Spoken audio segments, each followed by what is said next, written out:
என் பெயர் பிரித்திரல். Elizabeth Harrison எழுதின புத்தகம் தாந்தேவின் தரிசனம். மொழிபெயர்ப்பாளர் தாமரை கண்ணன். அதாவது இந்த சாப்டரில் என்ன ஆகுதுன்னா, தாந்தேவும் விர்ச்சுவலும் அந்த பாதாளத்துக்குள்ளே இருந்து ரொம்ப ரொம்ப பெரிய போராட்டம் பண்ணி வெளியே வந்துட்டாங்க. ரொம்ப கஷ்டப்பட்டு போராடினாங்க. அவங்க பிடிக்காத எல்லா விஷயங்களும் அந்த பாதாளத்துக்குள்ளே இருந்தது.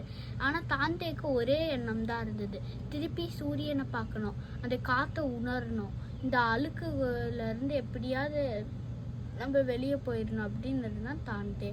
வெளியே வந்த உடனே அவன் பார்க்குறது முதல்ல ஸ்டார்ஸ் தான். அதுக்கடுத்தது தாந்தே ஒரு மலையை பார்க்குறான். அந்த மலை மேலே ஏறி தான் நம்ம போனோம் அப்படின்னு விர்ச்சுவல் சொல்கிறாரு. ஆனால் அதுக்கு வழிகாட்டி வேணும். அது யார் அப்படின்னு பார்த்தா கேட்டோ அப்படின்னு ஒரு தாத்தா இருக்கார். அவர் ரொம்ப ரொம்ப பிரைட்டாக இருக்கார்.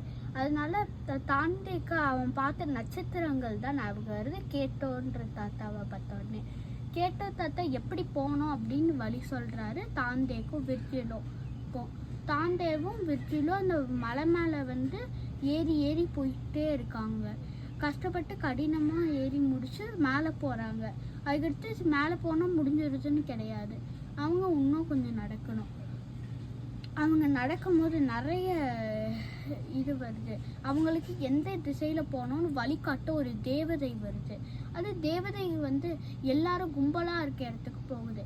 அந்த கும்பலில் ஒரே ஒரு ரொம்ப ரொம்ப பிரகாசமான ஒளியில் ஒரு படகு இருந்தது. அதோட படகோட்டி யாருன்னா ஒரு தேவதை. அந்த தேவதை துடுப்பே யூஸ் பண்ணல.